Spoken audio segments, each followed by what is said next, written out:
From above, the scars of Black Summer are almost unnoticeable. But there's a lot missing from this seemingly picture-perfect landscape. The path ran between there and out to the back shed. To the laundry. Yeah. The laundry was where Isaac is now. Matt and Katie Zagami live in Waiwira with their 4 kids. They fled their home on December 30th, 2019. The next day, a bushfire destroyed their 400-acre property. One thing that I did love that we managed to save was my wedding dress. To have something that you had before is really important, and because you lose everything. You lose everything. So this was a cast iron bath we had in our house. There was no water in the bath, so it had boiled out. To bubble the porcelain, it would have had to have got to over 1200 degrees Celsius. Their farm was also unsalvageable. Before the fires, it was producing 250 tonnes of vegetables every year. We'd lost irrigation, we'd lost all our shedding, office, pickers' accommodation, all that stuff was gone. So we had to take a breath, and unfortunately we lost the 4 full-time positions and the 20 guys that work in our harvesting crew. The Zagamis are living in a renovated shed. It's not ideal, but it's their only option right now. Applications for grants and loans have been knocked back, so they haven't been able to rebuild their home or their business. 12 months to get a no was pretty devastating, and 12 months to get a no and say that your farm was probably unviable because you had losses in the years leading up to the fires. It's pretty upsetting, especially when we'd been farmers for 20 years. The fires in Gippsland and Victoria's northeast destroyed 1.5 million hectares and 420 homes. Around 40 short-term modular housing units have been built for survivors, but for many others, there's no such luxury. Melissa and Paul Churchman from Sarsfield have been living for the last 2 years at a friend's place. There's shortages across the board, labour, materials, everything has skyrocketed. We're not permitted to drop any trees without a permit from council. I mean, you just have one look around here and there's, probably 100 trees. And we're not allowed to do anything about them.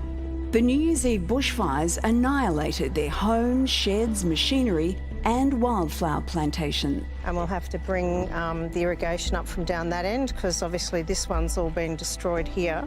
Yep. I will get some flowers going again, but I don't think it'll be what it was. It's too much to replace. There's about a 5-year lead time after you've planted, and you've got to have an irrigation system before you can plant, and we've got none of that. This is all that's left, a billboard and a flower stand. The plastic signs still somehow intact.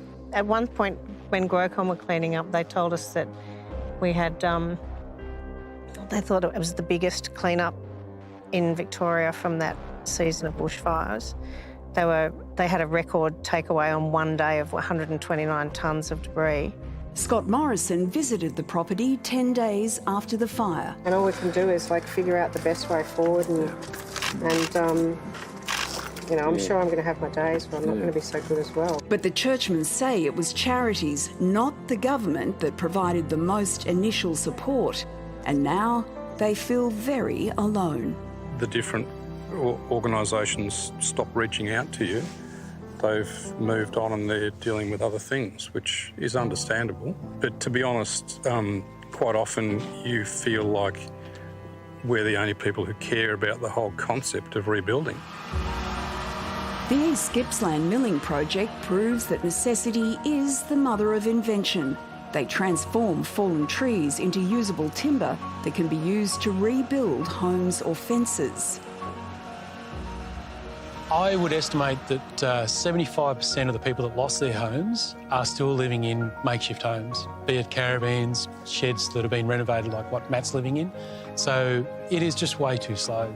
The Milling Project is helping people get back on their feet for free. I know the guys cutting the timber are just ecstatic about it. This mahogany will be a real feature in your house, and that's what makes a home, isn't it? Having the guys here to talk to, they're awesome. Yep. Like, if you're having a bit of a bad day, they're here.